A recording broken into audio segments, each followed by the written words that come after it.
Welcome to The Explainer. Today, we're talking about something pretty fundamental in a court of law. How do you prove a piece of paper is the real deal? We're going to dive into a critical rule that's all about making sure the evidence you see is trustworthy, not a copy, and definitely not just what someone remembers it said.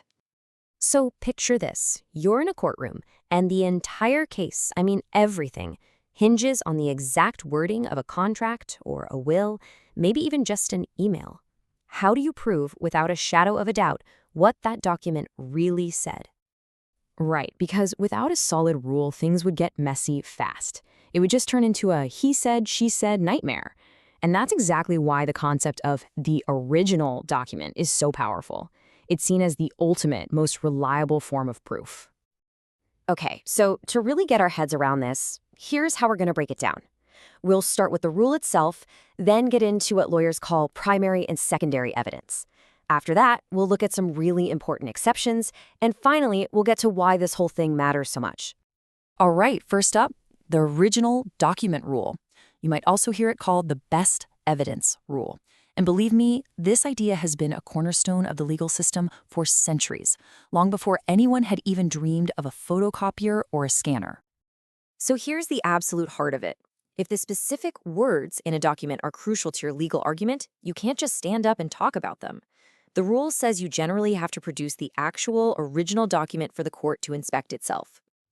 And this is a perfect example of the rule in action. So a landlord gets on the stand to testify about unpaid rent.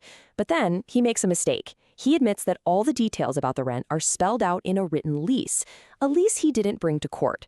Boom, his testimony about the rent is thrown out. Why? Because the lease itself was the best evidence, and his memory of it just wasn't good enough.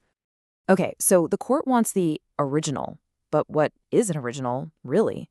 What lawyers call primary evidence is actually a bit more flexible and interesting than you might think.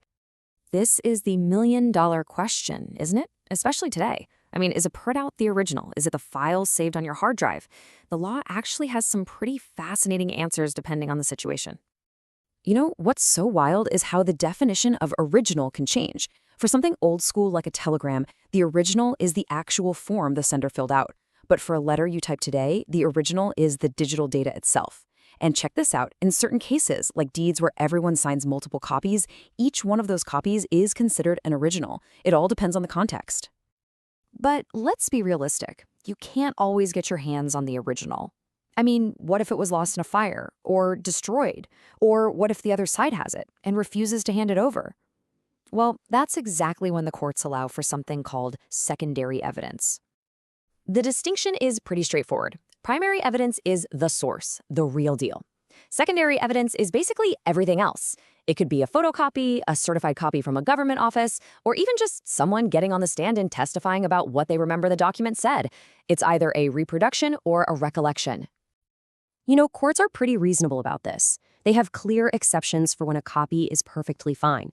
For example, if the other party has the original and you formally ask them to produce it for court, that's called a notice to produce, and they just don't, well, then you can go ahead and use your copy as evidence. Now, this rule is powerful for sure, but it's not some kind of blanket ban. There are very specific situations where it doesn't apply at all, and they're all based on a pretty simple common sense idea. This right here is the key. This quote really nails it. The best evidence rule only kicks in when you are trying to prove the actual content of a document, the specific words. If you're using the document for some other reason, the rule might not even come into play. So let's say you're just trying to prove you're in a business partnership. You don't necessarily need to produce the original signed partnership agreement just to testify that the partnership exists. Or if you're using the label on a jar simply to identify what's inside, you can just describe the label.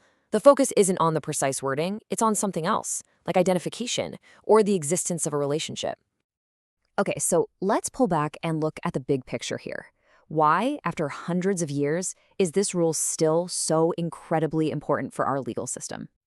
When you boil it all down, this entire principle is really designed to achieve two absolutely essential goals that are the bedrock of any fair justice system. It's really that simple. Number one, accuracy. By demanding the original, the court is doing its best to see the most precise, reliable version of the evidence. And number two, preventing fraud. It makes it a whole lot harder for someone to sneak in a forged document or copy that's been subtly changed if they know the court might ask to see the original. And this leaves us with a huge question for our time. In a world of endless digital copies, of screenshots, of deepfakes, and AI, how will this ancient rule adapt?